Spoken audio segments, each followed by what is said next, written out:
अस्सलाम वालेकुम my dear student. आज का जो हमारा लेक्चर है digestion in the small intestine, previous lecture में हमने पढ़ा था स्टमक के बारे में।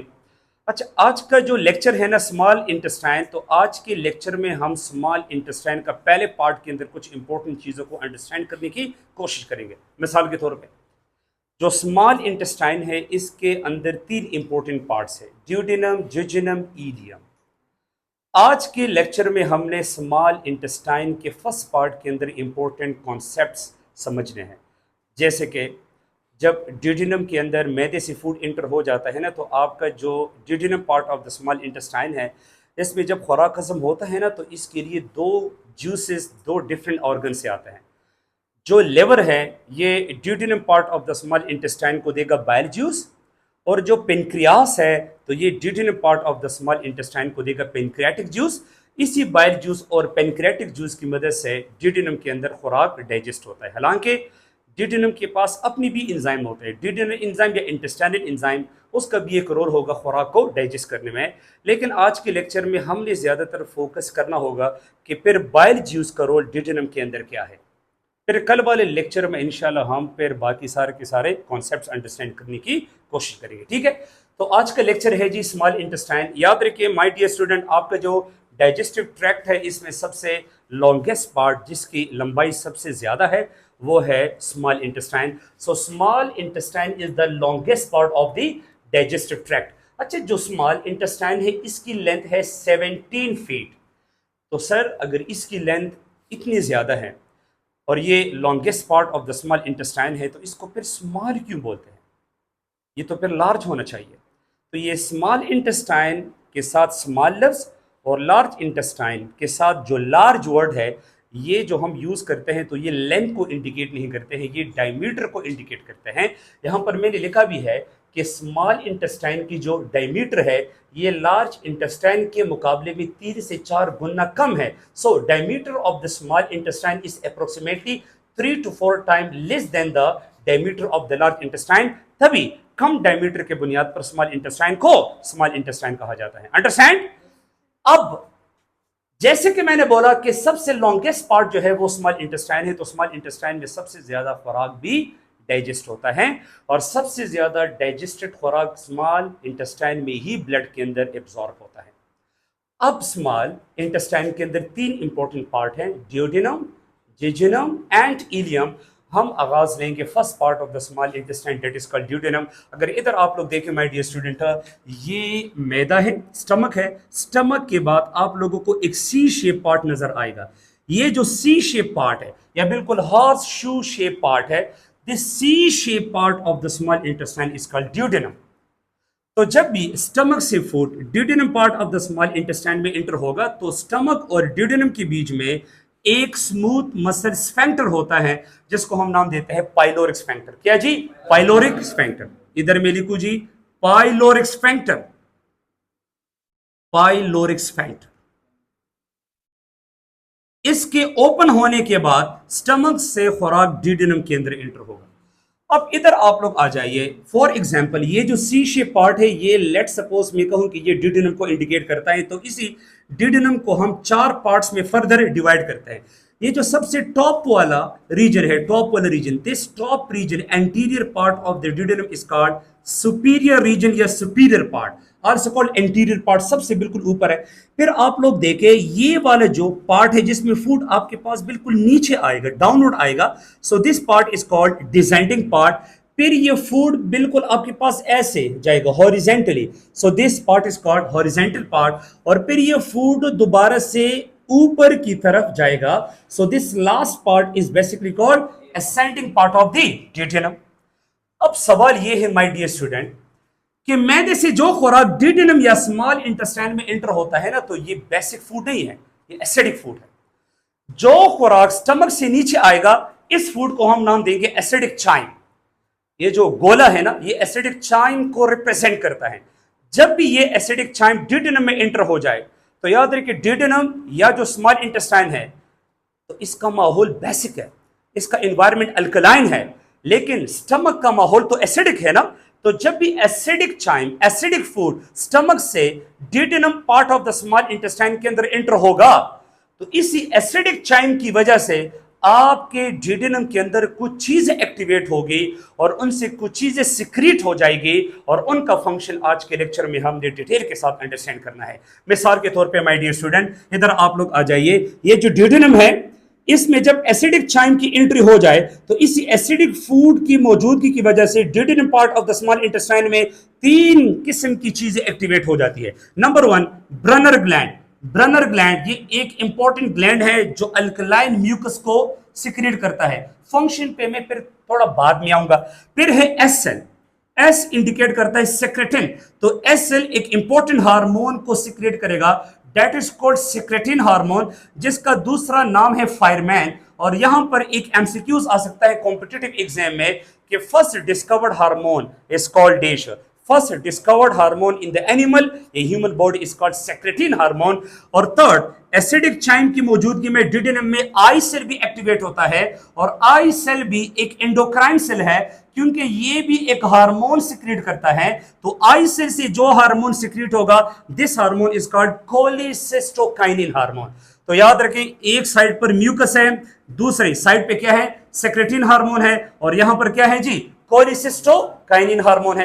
अभी थोड़ा सा अगर आप लोग डायग्राम में देखें तो ये जो सी शेप डिडेनम है, तो इनके बारे में आप लोग देखें। फॉर एग्जांपल, ये जो स्ट्रक्चर है, इट इंडिकेट ब्रनर ग्लैंड।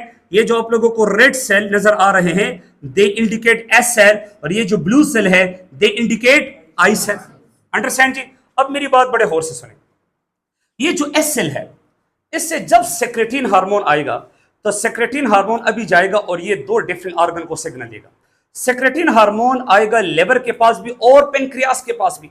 तो ये पॉइंट यहां पर मैंने लिखा भी है कि जब सेक्रेटिन हार्मोन आएगा लेबर के पास, तो सेक्रेटिन एक हार्मोन है, कोई भी हार्मोन एक सिग्नल मॉलिक्यूल होता है। तो सेक्रेटिन हार्मोन लेबर को एक्टिवेट करेगा कि भाई आप बाइकार्बोनेट आयन को सिक्रेट करें, HCO3। और सेक्रेटिन हार्मोन पेनक्रियास को भी सिग्नल देगा कि आप भी बाइकार्बोनेट आयन को सिक्रेट करें। इसका मतलब यह हुआ कि सेक्रेटिन हार्मोन की मदद से लेबर और पेनक्रियास से बाइकार्बोनेट आयन की सिक्रीशन होगी और वो बाइकार्बोनेट आयन, उसका मंजिल मकसूद क्या होगा, duodenum part of the small intestine में आएगा। अब यहां पर अगर आप लोग पिक्चर में देखें माय डियर स्टूडेंट, ये देखिए जो एस सेल से सेक्रेटिन हार्मोन, तो आप देखिए सेक्रेटिन हार्मोन जब पेनक्रियास में आएगा तो सेक्रेटिन हार्मोन पेनक्रियास में ऐसे कौन से सेल्स एक्टिवेट करेंगे जिससे बाइकार्बोनेट आयन की सिक्रीशन होगी। तो सेक्रेटिन हार्मोन पेनक्रियास में सेंट्रोएसिनार सेल एक्टिवेट करेगा। तो सेक्रेटिन हार्मोन के एक्शन के बाद सेंट्रोएसिनार सेल पेनक्रियास में एक्टिवेट होकर बाइकार्बोनेट आयन सिक्रेट करेगा। ऐसे ही लिवर में जो सेक्रेटिन है, ये लिवर के सेल्स को भी एक्टिवेट करेगा।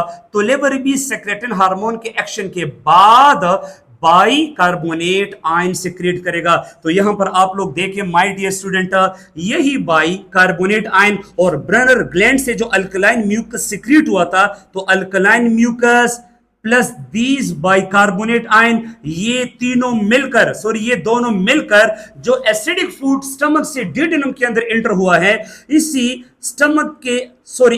एसिडिटी ऑफ स्टमक को डिडेनम में न्यूट्रलाइज करने में ये चीजें इस्तेमाल हो जाएगी। तो कहने का मतलब ये है कि अगर म्यूकस यहां पर ब्रनर ग्लैंड सिक्रीट ना करता और यहां पर लेबर और पेनक्रियास से बाइकार्बोनेट आयन डिडेनम में ना आते, तो ये जो आपके पास एसिडिक चाइम ऊपर से नीचे आ जाता है, ये न्यूट्रलाइज ही ना होता।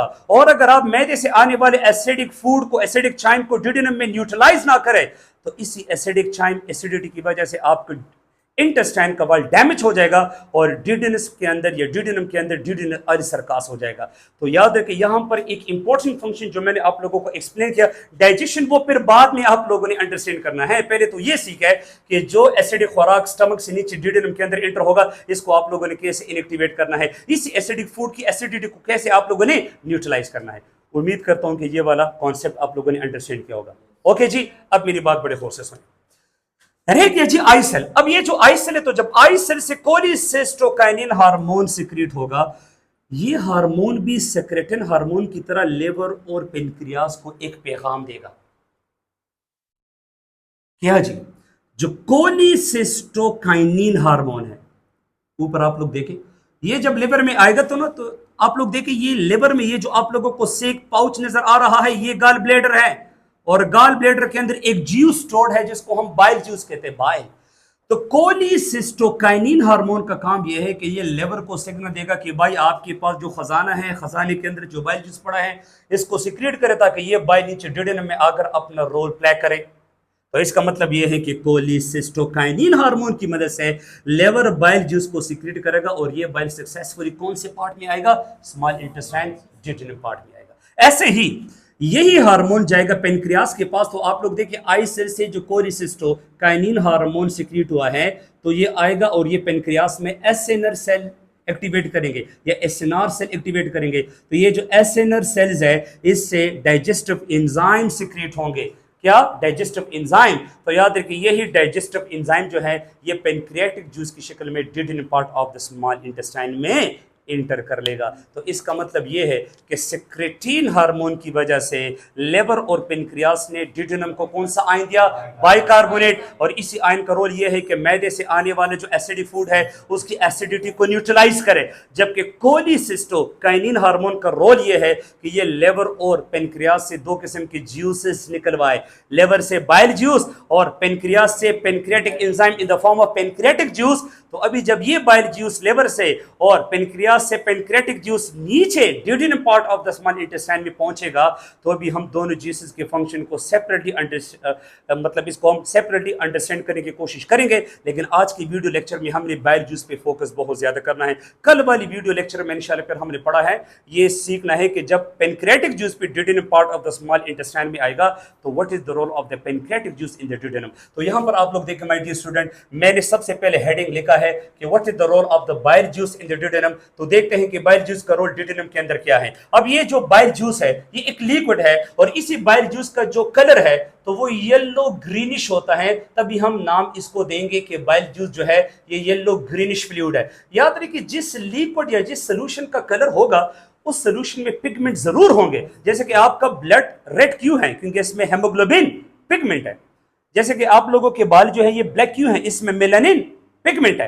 तो याद रखिए ये जो बाइल जूस है ना इसकी जो कॉम्पोजिशन और फंक्शन है तो सबसे पहले हमने बाइल जूस के अंदर मौजूद बाइल पिगमेंट्स को अंडरस्टैंड करना है। तो बाइल जूस के अंदर दो किस्म के पिगमेंट्स है, एक है बिलिरुबिन ये येलोइश पिगमेंट है और एक है बिलिवर्डिन ये ग्रीनिश पिगमेंट है। लेकिन याद रखिए बाइल पिगमेंट दोनों में सबसे ज्यादा पिगमेंट कॉन्सेंट्रेशन के लिहाज से वो बिलिरुबिन है। तो ये भी एमसीक्यू में आ सकता है कि दोनों में which is the main bile pigment of the bile juice, bilirubin. तो इन दोनों पिगमेंट की वजह से बाइल जूस का जो कलर है तो वो क्या होगा, येलो ग्रीनिश कलर होगा। ठीक है जी। अब नेक्स्ट पॉइंट बहुत इंपॉर्टेंट एमसीक्यू है, ये जो बाइल जूस के अंदर जो बाइल पिगमेंट्स है तो ये बाइल पिगमेंट कहां से आ गए। ये बाइल पिगमेंट्स जब भी रेड ब्लड सेल की 120 डेज लाइफ स्पेन कंप्लीट हो जाती है आरबीसीज, तो आप लोगों ने 9-10 में तो इतना पढ़ा है ना कि ये रेड ब्लड सेल जाते हैं लिवर में और लिवर में इसकी ब्रेकडाउन होती है। तो जब लिवर में ओल्ड आरबीसी की ब्रेकडाउन होती है तो आरबीसी के अंदर तो हेमोग्लोबिन भी है, ये भी स्प्लिट हो जाएंगे। तो हेमोग्लोबिन के ब्रेकडाउन से जो प्रोडक्ट्स बनेंगे वो यही बाइल पिगमेंट्स होंगे। So bile pigments are basically the breakdown products of the hemoglobin. तो हेमोग्लोबिन के टूटने से जब ये पिगमेंट्स बन जाएंगे तो ये पिगमेंट बाइल जूस का हिस्सा बन जाएगा। अंडरस्टैंड जी। अब ये नेक्स्ट पॉइंट मेरे हिसाब से बहुत इंपॉर्टेंट है। चूंकि मैंने कहा कि दोनों बाइल पिगमेंट में सबसे इंपॉर्टेंट पिगमेंट है बिलिरुबिन, तो देखिए मैंने लिया है बिलिरुबिन। अब ये दोनों पिगमेंट जब बाइल जूस स्मॉल इंटेस्टाइन में इंटर हो जाता है तो इसका मतलब यह है कि ये पिगमेंट कौन से पार्ट के अंदर है, इंटेस्टाइन के अंदर है ना। तो अब ये जो बिलिरुबिन पिगमेंट है ये जब इंटेस्टाइन में बाइल जूस के साथ आज मतलब इंटर हो जाता है तो इंटेस्टाइन में इन पिगमेंट से एक और पिगमेंट बनेगा जिसको हम नाम देते हैं स्टर्कोबिलिन। स्टर्कोबिलिन, लेकिन सारे के सारे पिगमेंट से नहीं। Some of the bilirubin pigments are converted into stercobilin और ये जो स्टर्कोबिलिन है ये ह्यूमन के फीसिस को ब्राउन कलर भी देता है और साथ फीसिस के साथ बॉडी से एलिमिनेट भी हो जाता है। अगर मैं बात करूं फिर नेक्स्ट पॉइंट की तो सेम टू सेम मैंने 1 सेकेंड यही सेम पिगमेंट 1 सेकेंड लिया है। बिलिरुबिन पिगमेंट ये इंटेस्टाइन में कुछ और पिगमेंट पे भी चेंज हो जाता है जिसको हम नाम देते हैं यूरोबिलिनोजन, यूरोबिलिनोजन। और ये पिगमेंट बनेगा इन्हीं पिगमेंट से इंटेस्टाइन में, लेकिन ये पिगमेंट फिर जाएगा गुर्दों में और गुर्दों में यूरोबिलिनोजन पिगमेंट से यूरोबिलिन बनेगा और यूरोबिलिन यूरिन में एक्सक्रीट होगा और ये यूरिन को येलो कलर भी देता है। तो फीसिस का brown colour is due to stercobilin, और यूरिन का जो लाइट येलो कलर है it is basically due to urobilin. बाज़ औक़ात आप लोगों ने देखा होगा कि लोगों की आंखें बिल्कुल पीले हो जाती है, येलो, उनके दांत, उनका जो स्किन कलर है, चेहरा, वो बिल्कुल येलोविश हो जाता है। ये इंडिकेट करता है हाइपर बिलिरुबिनीमिया कि जब आपके ब्लड में बिलिरुबिन पिगमेंट की कॉन्सेंट्रेशन ज़्यादा हो जाती है। तो मैंने नीचे लिखा भी है कि अगर आपके ब्लड में बिलिरुबिन पिगमेंट की क्वांटिटी बहुत ज़्यादा है, एक्सेस अमाउंट में है, तो ये जॉन्डिस काज करेगा। Jaundice mean yellowish colour of the skin, teeth and eyes etcetera. Understand? लेकिन एक पॉइंट आप जहन में याद रखें, कुछ बिलिरुबिन पिगमेंट तो बाकी पिगमेंट में अपने आप को चेंज करेगा, लेकिन most of the bile juice and most of the bile pigment ये दोबारा रीएब्जॉर्ब होगा और ये दोबारा लिवर में जाएगा। ये पॉइंट आप जहन में याद रखें। जो बाइल जूस लिवर से नीचे इंटेस्टाइन में आ जाता है ना, ये बाइल जूस जब अपना फंक्शन करेगा, इसमें ज्यादातर जो बाइल जूस है वो तो इस्तेमाल हो जाएगा। कुछ बाइल जूस जो है वो यूज होते वक्त उसी बाइल जूस के अंदर जो मौजूद पिगमेंट्स होते हैं वो यूरिन और फीसिस की शक्ल में बॉडी से एलिमिनेट हो जाते हैं, लेकिन most of the bile juice दोबारा ब्लड में एंटर होके दोबारा लिवर में आएगा एक वेन के जरिए से, जिसको हम नाम देते हैं hepatic portal vein. Hepatic portal vein, hepatic portal vein. Sir बहुत ज्यादा बाइल जूस दोबारा ब्लड में क्यों रीएब्जॉर्ब हो गया, दोबारा लिवर के पास क्यों चला गया? क्योंकि बाइल जूस के अंदर इतने इंपॉर्टेंट हथियार है जिसको हम जाया नहीं करना चाहते, बस यूज हो गया, तो क्यों हम इस तमाम रिमेनिंग बाइल जूस को कंप्लीटली फीसेस या यूरिन के फॉर्म में बॉडी से एलिमिनेट करें? थोड़ा बहुत एलिमिनेट हुआ, बस हो गया, वो दे दी बेखो, बस जो रिमेनिंग रह गया ये दोबारा ब्लड में रीएब्जॉर्ब हो गया, वन सेकेंड लिवर में आएगा ताकि दोबारा रिसाइकल इसका, ठीक है ना, वन सेकेंड हो जाए और दोबारा से ये लेवर से स्मॉल इंटेस्टाइन में इंटर होकर वन सेकेंड अपना फंक्शन में हिस्सा। अब नेक्स्ट पॉइंट, ये जो बाइल जूस है ना, इसमें हमने पढ़े बाइल पिगमेंट, फिर इसमें फॉस्फोलिपिड्स भी होते हैं। तो बाइल जूस के अंदर जो फॉस्फोलिपिड्स होते हैं, तो इधर से भी एमसीक्यू आ सकते हैं क्योंकि फॉस्फोलिपिड्स के तो बहुत टाइप्स है। तो बाइल जूस के अंदर जो फॉस्फोलिपिड्स होते हैं इसको हम नाम देते हैं जी लिसिथिन। और ये जो फॉस्फोलिपिड्स है इसका फंक्शन क्या है? It help the cholesterol to dissolve in the bile. मिसाल के तौर पर अभी आपके जिगर के अंदर कुछ एक्सेस कोलेस्ट्रॉल पड़ा है जो आपके लिवर को नुकसान दे सकता है, जो आपके लिवर को अंदर से डैमेज कर सकता है। तो ये जो फॉस्फोलिपिड है इसकी मदद से जो एक्सेस अमाउंट ऑफ कोलेस्ट्रॉल है ये बाइल में डिसॉल्व हो जाएगा, और जब यही बाइल जूस फिर नीचे स्मॉल इंटेस्टाइन में आएगा तो उसके साथ ही एक्सेस कोलेस्ट्रॉल भी आ जाएगा, और यही एक्सेस कोलेस्ट्रॉल ये फीसिस के साथ बॉडी से एलिमिनेट हो जाएगा।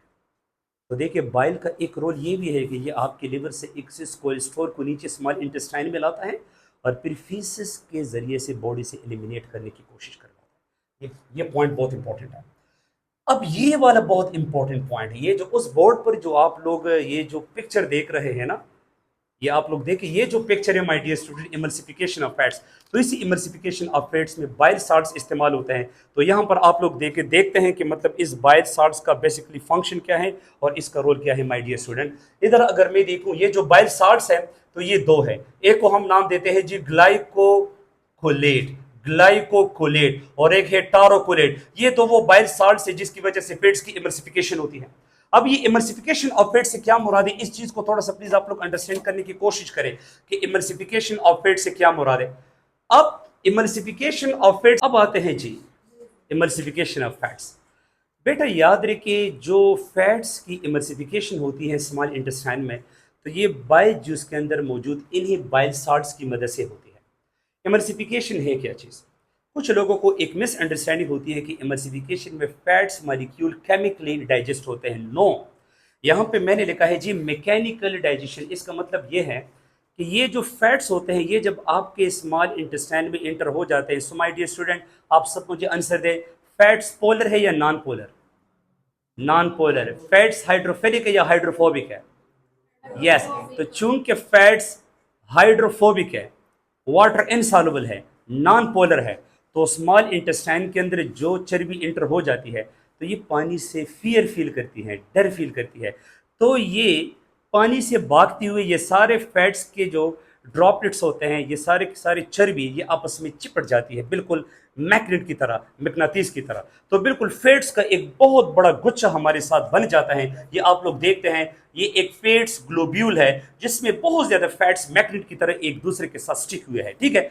जब तक आपने इस फैट्स ग्लोब्यूल को, जब तक आप इसको ना तोड़े, पेनक्रियाटिक इमाइलेज फैट्स मॉलिक्यूल को डाइजेस्ट कर ही नहीं सकता है। सो इमल्सिफिकेशन से मुराद ये है break down of the large fat globule into smaller fats droplets. ये जो फैट्स का बहुत बड़ा बिल्डिंग आप लोगों को नजर आ रहा है, जिसमें बहुत ज्यादा फैट्स एक दूसरे के साथ स्टिक है, क्योंकि स्मॉल इंटेस्टाइन के अंदर जो वाटर है उनसे फैट्स फियर फील करता है, क्योंकि फैट्स हाइड्रोफोबिक इन नेचर है, वाटर इनसॉल्युबल है, तो ये पानी से डरते हुए एक दूसरे के साथ बिल्कुल चिपक जाते हैं।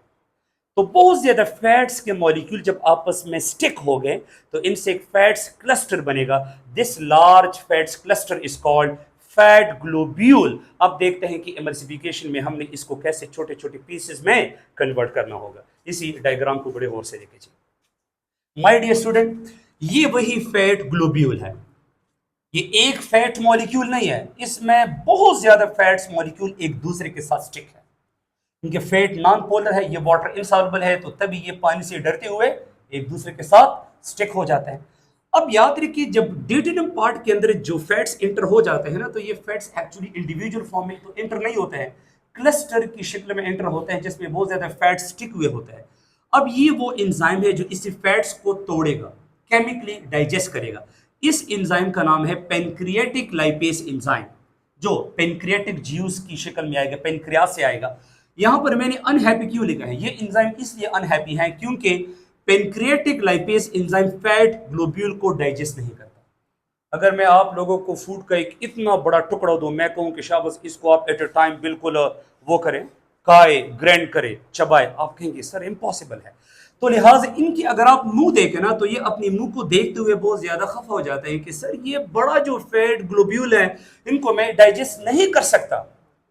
तो ये जो पेनक्रियाटिक लाइपेज एंजाइम है जो बड़ा नाखुश है, ये हमसे एक रिक्वेस्ट करेगा कि सर आप इन फैट के पहाड़ को तोड़ें, छोटे छोटे पीसेस में तोड़े, तो फिर मैं ये सारे फैट्स के छोटे छोटे पीसेस को आसानी से मुंह पे लेके डाइजेस्ट कर सकता हूं।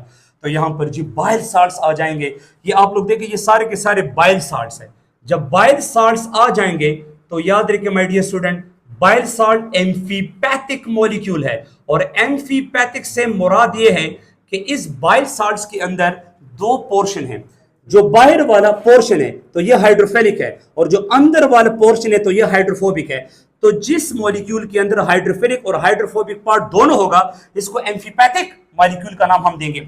चूंकि ये जो फैट्स ग्लोब्यूल है ये चूंकि हाइड्रोफोबिक है, तब ही बाइल साल्ट का कौन सा पार्ट फैट्स के करीब होगा, हाइड्रोफोबिक। तो आप देखिए ये सारे के सारे बाइल साल्ट्स हाइड्रोफोबिक पार्ट की मदद से फैट्स ग्लोब्यूल के साथ अटैच हो गए, और ये बाइल साल्ट कहेगा कि ये पहाड़ मेरा है, ये कहेगा ये मेरा है, ये कहेगा ये मेरा है, ये कहेगा ये मेरा है, ये कहेगा ये मेरा है, ये कहेगा ये मेरा है। तो ये सारे के सारे बाइल साल्ट इस पहाड़ को अपनी तरफ खींचने की कोशिश करता है। रिजल्ट में क्या हो जाएगा कि ये जो फैट ग्लोब्यूल है, जो पहाड़ है, तो ये टूट जाएगा और इनसे छोटे छोटे फैट्स ड्रॉपलेट्स बन जाएंगे। इस छोटे छोटे फैट्स स्ट्रक्चर को, ड्रॉप्स को हम नाम देंगे स्मॉल फैट्स ड्रॉपलेट्स, या इसको हम एक और नाम भी दे सकते हैं इमल्शंस। ये भी एमसीक्यूज में आ सकते हैं। अब यहां पर जो पेनक्रियाटिक लाइपेज है, तो यहां पर मैंने हैप्पी क्यों लिखा है, अब ये अपना ओरल